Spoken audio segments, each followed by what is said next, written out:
पड़ोसी चीन दक्षिण एशिया में भारत को अपना सबसे बड़ा कॉम्पिटिटर के तौर पर मानता है। 2 अप्रैल को अमेरिकी राष्ट्रपति डोनाल्ड ट्रंप के टैरिफ ऐलान के बाद से जब एप्पल समेत कई बड़ी कंपनियों ने चीन से भारत में अपना कारोबार जो है वो शिफ्ट करने की घोषणा की, तो इस बात को बीजिंग नहीं पचा पाया।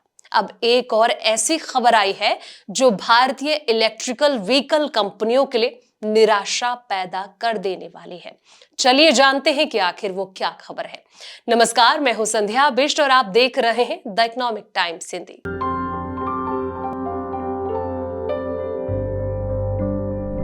जिस तरह से भारत इलेक्ट्रिकल व्हीकल सेक्टर में तेजी के साथ आगे बढ़ रहा है, ये चीन को नागवार गुजर रहा है। पूरी दुनिया का करीब 90% शेयर अर्थ मैग्नेट्स अपने पास रखने वाले चीन अप्रैल के महीने से इसके निर्यात पर कड़े नियम लागू कर दिए हैं। इसका नतीजा अब यह है कि कोई भी चीन की कंपनी बिना वहां की सरकार से लाइसेंस और साथ ही उसका एंड यूज सर्टिफिकेट लिए बिना आगे नहीं बेच सकती। ऐसे में भारतीय इलेक्ट्रिकल व्हीकल कंपनियों के लिए अब इसलिए मुसीबत जो है वो पैदा हो गई है, क्योंकि कई ऐसे रेयर अर्थ के कंटेनर जो चीन से नई दिल्ली के लिए रवाना हो चुके थे, वो अब तक वहीं अटके पड़े हैं। उन्हें मंजूरी नहीं दी जा रही है। इस रेयर अर्थ मैग्नेट्स का इस्तेमाल जो है वो इलेक्ट्रिक और साथ ही पारंपरिक दोनों ही गाड़ियों को बनाने में इस्तेमाल किया जाता है। ऐसे में बाजार के जानकारों का यह कहना है कि अगर इसी तरह से चीन की तरफ से कंटेनर पर रोक जारी रहेगी तो भारतीय कंपनियों के लिए एक बड़ा संकट जो है वो पैदा हो सकता है, बड़ा नुकसान हो सकता है।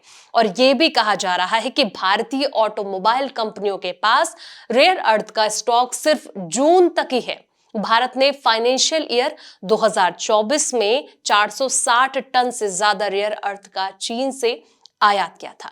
ऐसे में सबसे बड़ी चिंता की बात यह है कि इसका कोई और ऑप्शन इस वक्त नहीं दिख रहा है। भारत सरकार की तरफ से अपनी जो निर्भरता है वो चीन के ऊपर से कम करने के लिए घरेलू मैग्नेट प्रोडक्शन को बढ़ावा दिया जा रहा है, लेकिन उसमें अभी काफी वक्त लगेगा। ऐसे में मीडिया रिपोर्ट्स के मुताबिक ये भी कहा जा रहा है कि भारी उद्योग मंत्रालय की तरफ से इस बारे में 3 जून यानी कि आज एक अहम बैठक बुलाई गई है। अब इसमें एक बड़ा निर्णय लिया जा सकता है जिसमें कि रेयर अर्थ मैग्नेट के प्रोडक्शन को लेकर कोई अहम फैसला लिया जा सकता है। ऐसे में देखना यह होगा कि क्या फैसला इस पर लिया जाता है। इस वीडियो में इतना ही। जानकारी भरे ऐसे ही तमाम वीडियोस के लिए आप देखते रहें द इकोनॉमिक टाइम्स हिंदी।